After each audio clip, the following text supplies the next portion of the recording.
বস্তুবোৰ দেখি চাগে গম পাইছে আমি গৈ আছো পিকনিকত আৰু এটো একদম সাডেন প্ল্যান হয় ভন্টিয়ে ৰাতিপুৱা ফোন কৰি কৈছে যে ভাত বনাই ল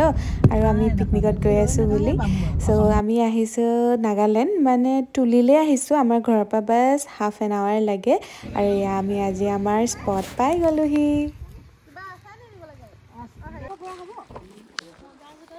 বস্তুখিনি লৈ এতিয়া আমি তললৈ গৈ আছো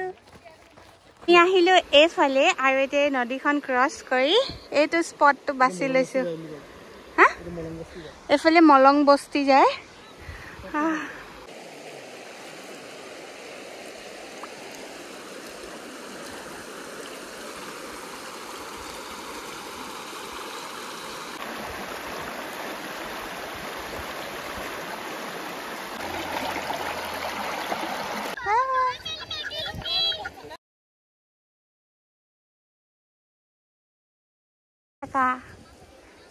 চাহ বাকিছে ঘৰৰ পৰা বনাই লৈ আহিছিল আৰু এইফালে ভন্টি জুই লগাইছে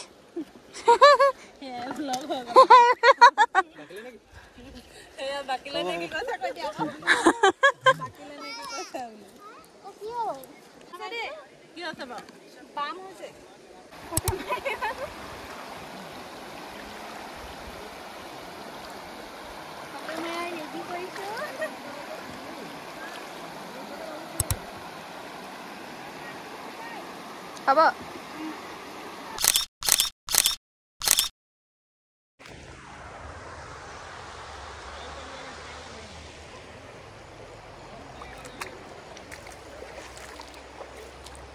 এইফালে ফটো মাৰিবলৈ ৰেডি ৰাইজ দেখিছে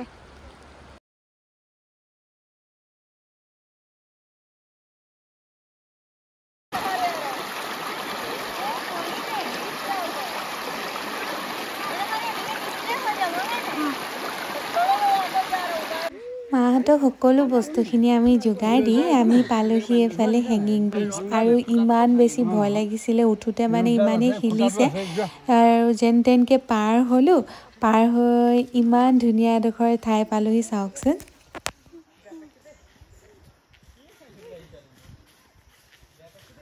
আমি পিকনিক খোৱা স্পটটো আৰু আমি সেই ৰাস্তাটো দি কিনে এনেকৈ কৈ ঘূৰি আহিলো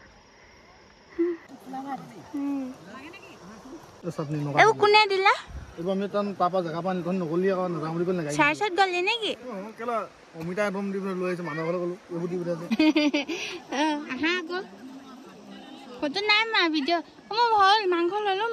মাংস ললো নালাগে আমাৰ ঘৰৰ পৰা ভাত অনাখিনি এনেই গ'ল আমাৰ টোপোলা মানে এয়া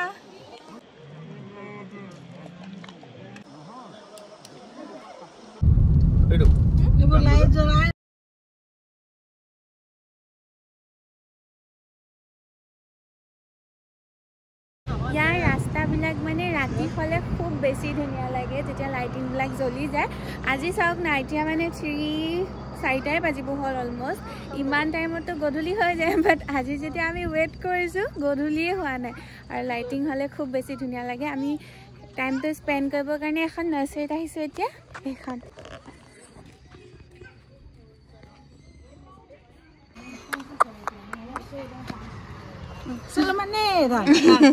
Salamane. Oh.